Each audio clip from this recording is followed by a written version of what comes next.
Hello, and welcome to our online training on change management. My name is April Pace, and I'm Vice President for CARDIA.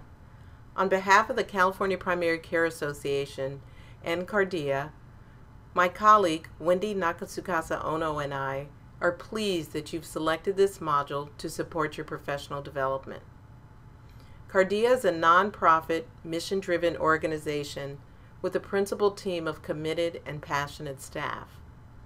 We've dedicated our careers to helping health and human service providers offer their best to the patients they serve. You may be aware that CPCA is offering this training as part of its patient-centered health home recognition program. This initiative is designed to support member clinics' efforts to move forward and achieve National Committee for Quality Assurance recognition. Before you begin this module, we encourage you to download the associated handouts. In addition, we recommend that you do this session with a colleague to maximize the use of the tools we'll share.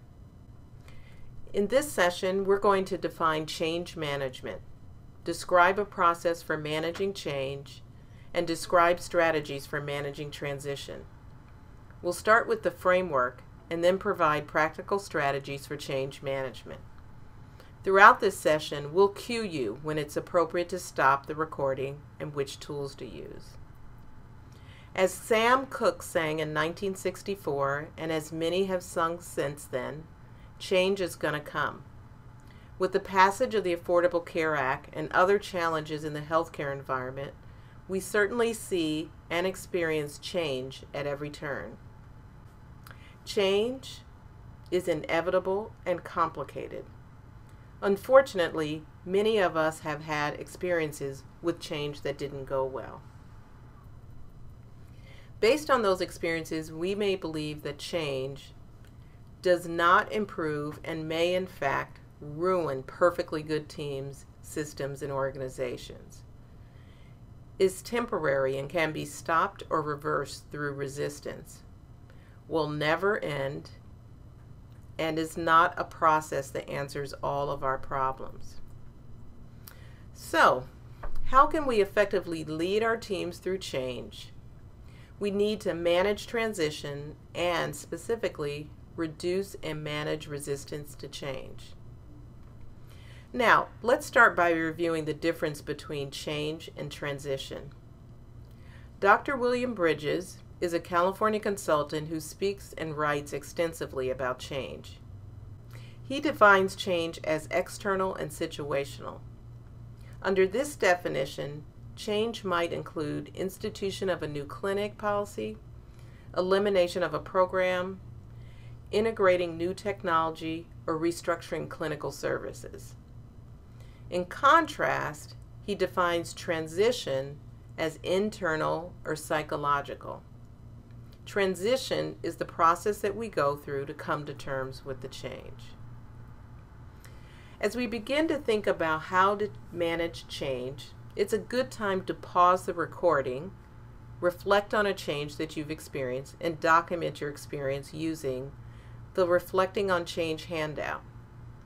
If you're doing this session with a colleague, please share your responses. As indicated in the handout, you can improve the way you manage change in the future by assessing your role in the change process, identifying what worked well, what didn't work well, and how you might manage that type of change again.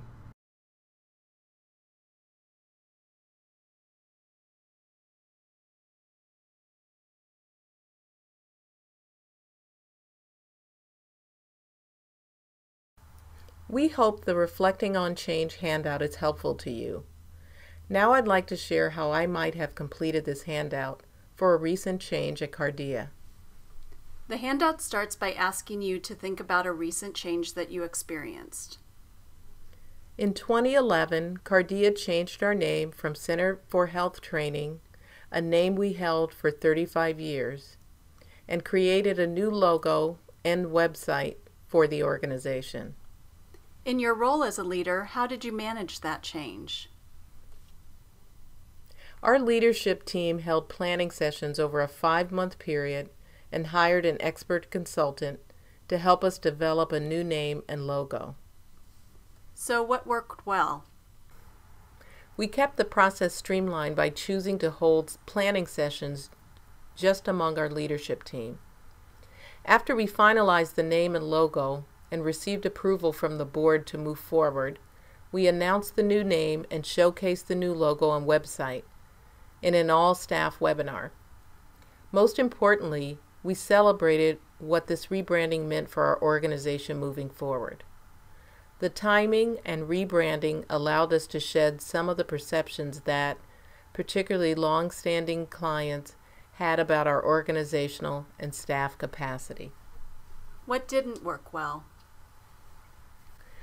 During and even shortly after our all-staff webinar, we did not acknowledge the loss of our identity as Center for Health Training. For many staff who had been with the organization for a number of years, it was difficult to adjust to the new name, including how to answer the phone, how to message part of what we hoped to accomplish, which was to expand opportunities. If you had the opportunity to manage that type of change again, how would you manage that change differently? As I mentioned, we did not acknowledge the loss of our identity as Center for Health Training. So as a leadership team, we would provide time during and after the webinar to allow staff to mourn the loss and create opportunities to discuss the change with their colleagues and supervisors. It has been 1 year since we implemented the change, and staff are very comfortable with the name change. There were a few challenges, such as whether this would change our mission or would our clients know who we are. Since then, staff have seen that changing our name did not change our mission and commitment to our work, and our clients are very supportive and celebrate the change with us. Now that we've had an opportunity to think about managing change, let's focus on managing transition. As April referenced earlier, Dr. Bridges defines change as external and situational. In contrast, he defines transition as internal or psychological. Transition is the process we go through to come to terms with change. This slide shows the 3 phases of transition he defined. The 3 phases are endings, neutral zones, and beginnings. On the left side of the diagram, you see that transition begins with endings. In this phase, we experience loss and begin a process of separating ourselves from what used to be, from roles, relationships, and processes. We see endings when we lose a longtime staff member or make a major shift in our organization, like adding new sites, expanding the population of patients we serve, implementing an electronic medical record system, or developing care teams. As we move out of endings, we move into the neutral zone in the middle of the diagram. In this phase of transition, we often feel uncertain, perhaps even fearful of what the future holds. We may have mixed feelings about the change we've experienced and be reluctant to move forward. To build on our previous examples, we might recognize these mixed feelings in staff anxiety about hiring a new staff member, or reluctance to support implementation of electronic medical records, or confusion about changes such as integrating new staff like community health workers into the care team. It's important to note that some individuals never let go and stay in the neutral zone, and our role as leaders is to confront and manage that resistance to change by providing coaching and support. As we move out of the neutral zone, we move into beginnings on the right side of the diagram. In this phase of transition, we begin to embrace change. We begin to be clearer about the future and often begin to have positive feelings and a renewed sense of purpose. Again, building on our earlier examples, we might recognize beginnings in our team's excitement about a new staff member, or embracing the benefits of electronic medical records, or recognizing how care of patients and management of conditions have improved with integration of community health workers into the care team. To further understand behavior and both individual and team responses to change, we need to help our teams work through these 3 phases of transition. You may be familiar with Dr. Elizabeth Kubler-Ross's book on death and dying and the 5 stages of grief. Dr. Kubler-Ross talks about these 5 stages of grief: denial, anger, bargaining, depression, and acceptance in terms of personal tragedy or loss. However, because transition is psychological, an additional way to help you think about how to manage transition in your organization is to think about how these stages of grief align with Dr. Bridges' phases of transition. In this slide, you see that in endings, we often experience the first 2 stages of grief, denial and anger. As we move into the neutral zone, we experience the next 2 stages of grief, bargaining and depression. And finally, as we move into beginnings, we reach a stage of acceptance. As with any model, the stages of grief may not be so clear.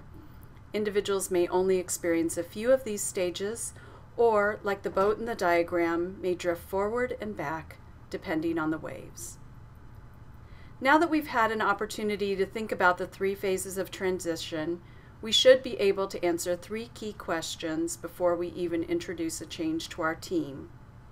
What is changing? What will actually be different because of the change? And what is the loss?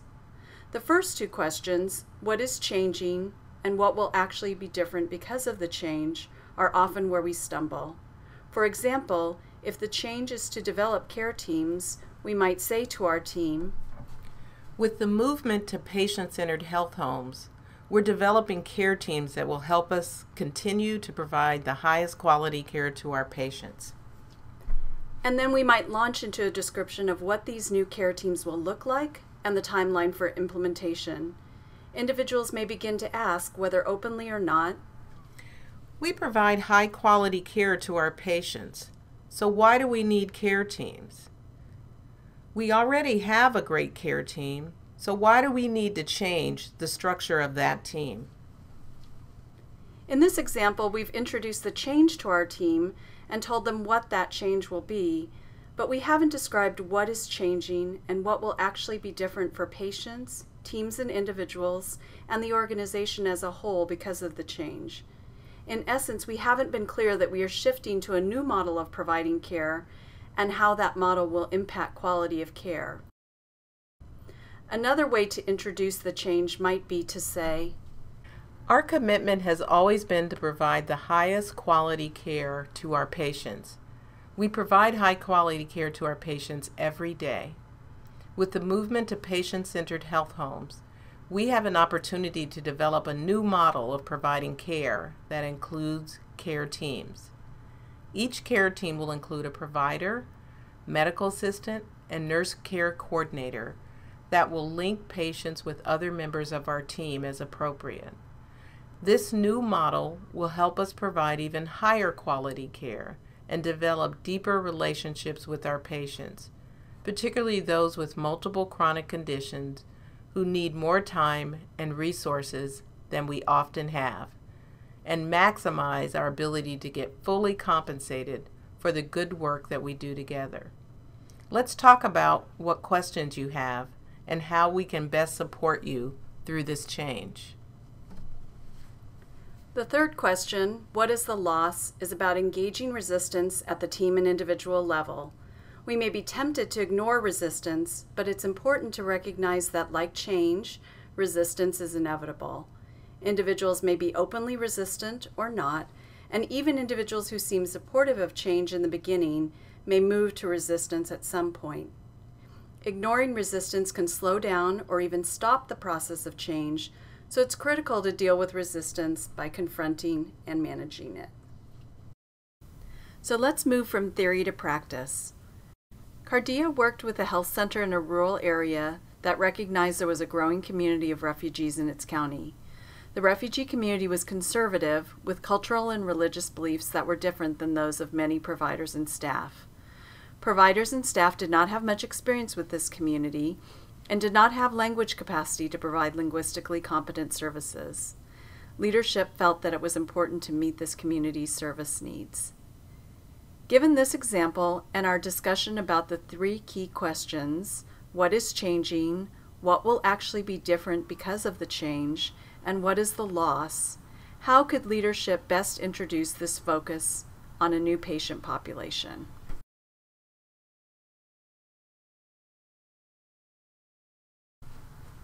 We may be inclined to think that, to some extent, our patient population shifts constantly. So what's significant about this change?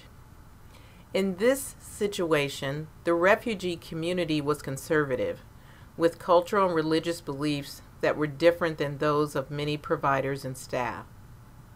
So not only did the providers and staff have little experience with this community and no language capacity to provide linguistically competent services, they also had no experience talking with this community about women's health, particularly family planning and reproductive health issues. With that in mind, it was important to provide training and other opportunities for providers and staff to discuss what is changing, how they might provide comprehensive contraceptive counseling to patients in a way that was free of assumptions, yet respectful of their cultural and religious beliefs, and with the additional layer of working with an interpreter. Often, patient-centered counseling allows you to meet the patients where they are.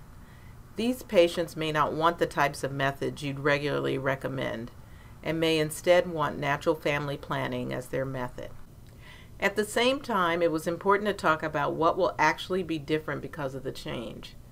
In some ways, there wasn't much that would actually be different.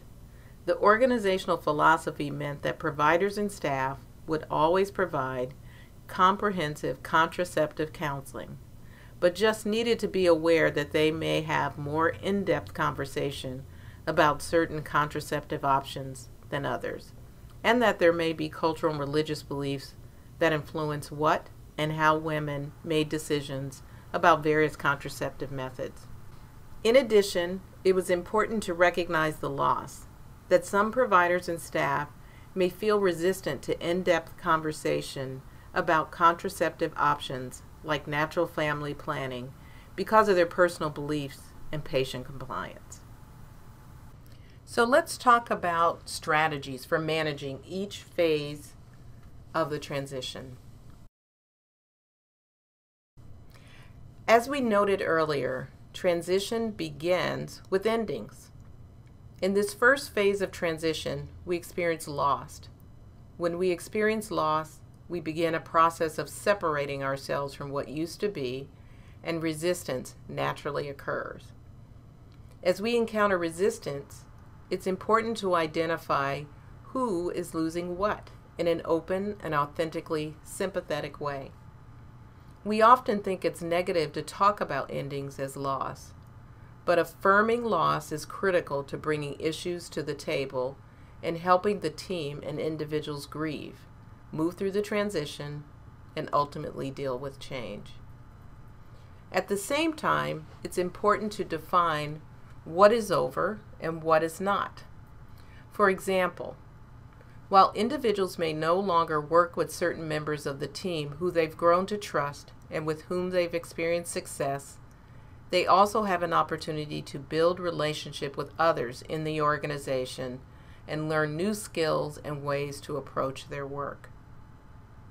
In managing endings, you need to circle back to your original description of what is changing and what will actually be different for patients, teams, and individual team members to continue creating opportunities for communication and dialogue and opening up opportunities for engagement and involvement in the change process. For many teams and individuals, it is important to mark the endings. For example, if providers and staff will be working in different teams, it may be important to mark the ending by allowing time for current teams to come together and share and celebrate successes before forming the new teams. As we noted earlier, individuals may move through endings to the next phase of transition, the neutral zone, or may drift forward and back about the endings. With that in mind, it is important to check in with the team to share information about the change on an ongoing basis as needed, and to illustrate how endings ensure continuity of what really matters. Now let's go from theory to practice. CARDIA worked with a health center that provided primary care in an urban area. A new executive director joined the organization and in partnership with the board decided to eliminate HIV health educators due to funding restraints.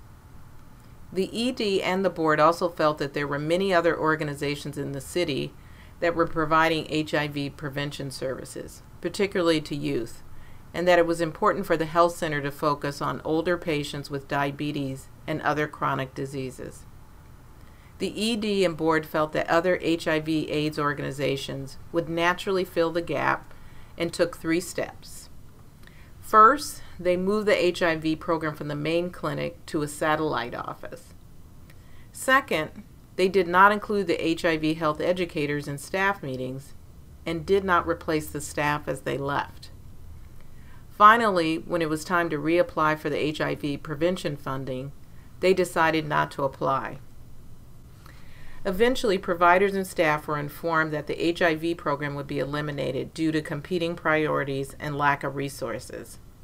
The HIV health educators left the health center to work at HIV organizations or the local health department.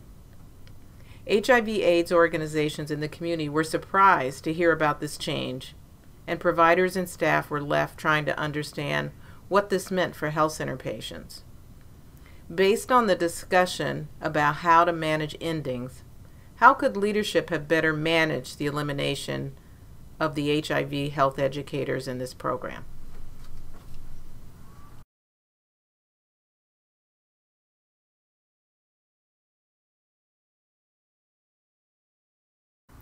Clearly, there are many ways that this change could be better managed.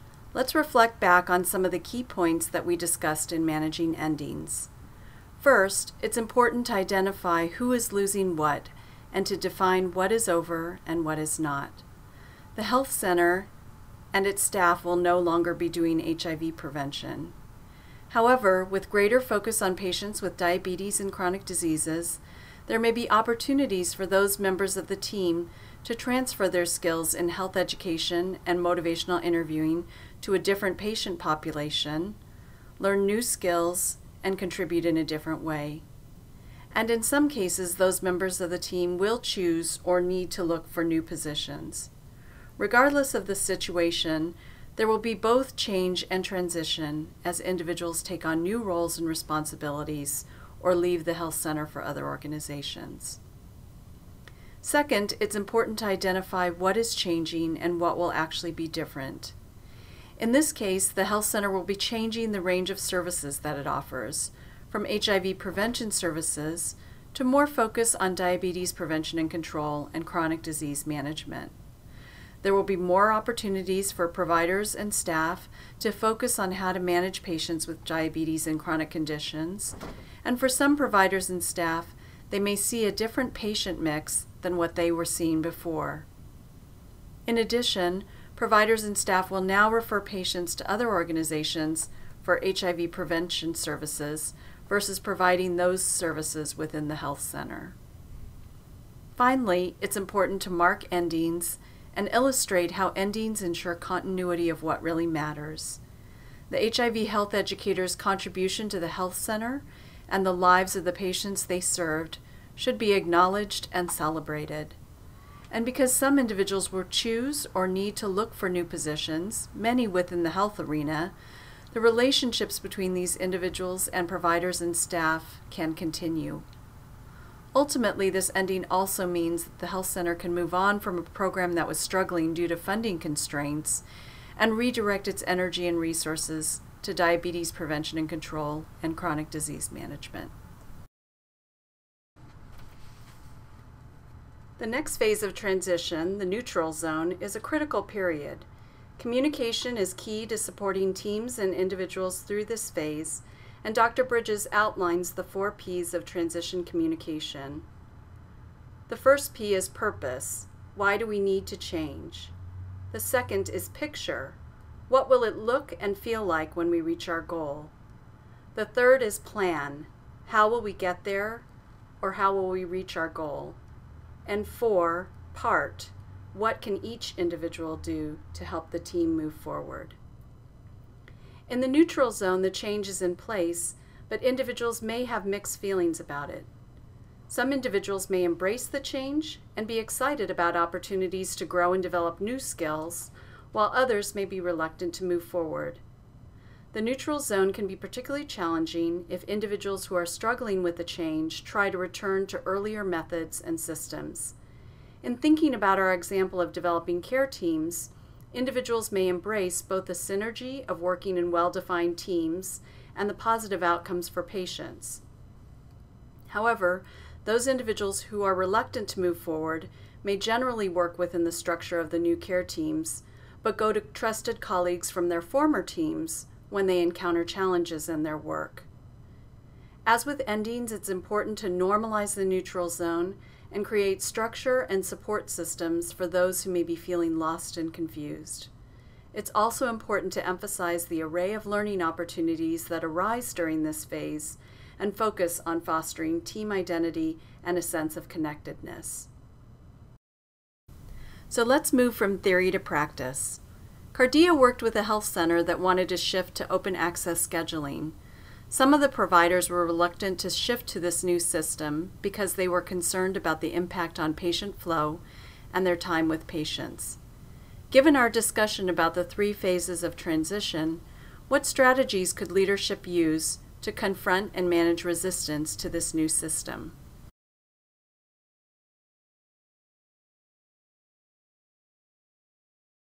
Let's start with endings. We know it is important to acknowledge the loss. Also, staff need to separate themselves from what used to be, and it is in this phase that resistance occurs. Again, you want to acknowledge who is losing what. For example, it is going to require staff to get retrained and providers perceive that they will lose control over their schedule. In the neutral zone, communication about this change is critical. Remember the 4 transition communication P's? Purpose, why do we need to change? Picture, what will it look and feel like when we reach our goal? Plan, how will we get there? How will we reach our goal? And part, what can each individual do to help the team move forward?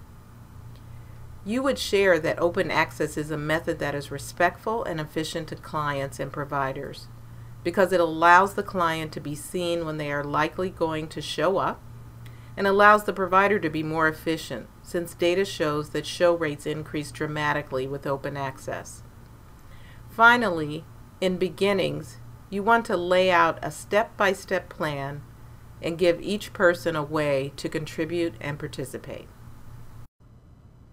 In beginnings, the final phase of transition, the second of the 4 P's of transition communications is critical. Returning to our example of developing care teams, sharing what it will look and feel like, that picture of when teams are able to provide even higher quality of care and develop deeper relationships with their patients is critically important. We may even want to share what it will look and feel like by asking individuals to describe their experiences with challenging patients and then discuss how care teams are and will be particularly effective in caring for these patients. During this phase, we need to lay out a step-by-step plan for continuing to phase in the change and give each individual a way to contribute and participate in the plan. Incremental successes are critical to maintaining motivation, and ultimately, celebrating these successes and the final outcome are important to success. There's a strategies for managing handout that includes the strategies that we've outlined, as well as others that you may want to consider as you're managing change and transition in your organization.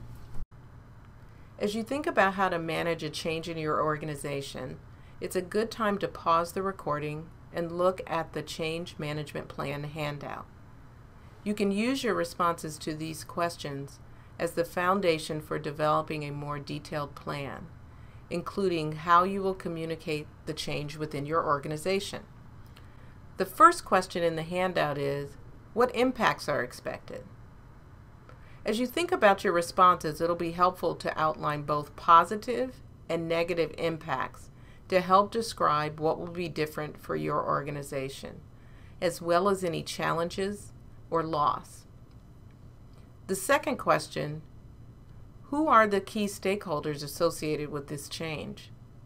This will allow you to identify who is critical in the change, what support they might offer, and what type of a resistance you might expect.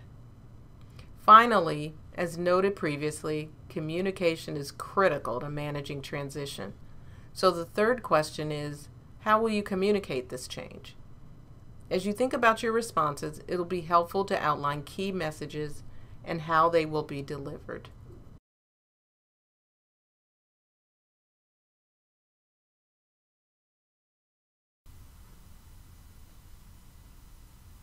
We hope the Change Management Plan handout is helpful to you. Let's look at how we might have filled out this change management plan for an organization that we know well that experienced a change recently. An organization that we know lost funding for an important program that it had implemented in the community for 30 years. What drove that change was a loss of funding. There was no longer congressional funding for that project. In terms of what impacts are expected, it's important to think about both positive and negative impacts. On the positive side, it provided an opportunity for the organization to apply its skills in new arenas. And secondly, the organization had great community contacts, and so it was well positioned to continue new work. On the negative side, there was certainly staff fear of loss of jobs and uncertainty about application of skills in new areas of work. Another area to think about is who are the key stakeholders associated with this change. In this case, stakeholders may include board, leadership team, program staff, and administrative staff. And with each of these key stakeholders, it's important to think both in terms of support that they might offer to this change and potential resistance. With the board, for example, support may include providing leads for new funding, and potential resistance may include some level of hesitation about how this might impact the mission, vision, and values of the organization. The last piece to consider is how will you communicate this change? In this situation, potential messages may be that the loss of funding was due to actions out of our control, and certainly it's important to allow everyone a chance to share how they're feeling about that loss of funding and to acknowledge that there's clearly a loss to the community. On the other side, it's also important to emphasize that new funding will allow continuation of services. Potential ways to share these messages might be through staff meetings, but also individual meetings with supervisors for staff for whom that's a more comfortable format. And certainly newsletters and community meetings and other public forums may also be great ways to communicate that change. Now that you have a framework for understanding and managing change and transition, it's time to put your plan into action. A few reminders as you embark on your journey. Prepare for change. Define your communication strategy. Develop a change management plan. Take action and then implement your plan. Collect and analyze feedback. Assess gaps and manage resistance. And then implement corrective actions. And most importantly, celebrate success. Here are a few resources that we hope will be helpful as you manage change and transition. This concludes our online training session on change management. Again, this webinar is part of a series of online courses provided by the California Primary Care Association as a demonstration of its mission of strengthening its member clinics and networks through advocacy, education, and services in order to improve the health status of their communities. For information on other online training opportunities, please visit the websites for California Primary Care Association and CARDIA. Thank you for your participation.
Let's go from theory to practice. Cardia worked with a health center that was in the final phase of a 2-year process to implement a new electronic medical record system. Given our discussion about the change management plan, how could leadership best manage each phase of implementation?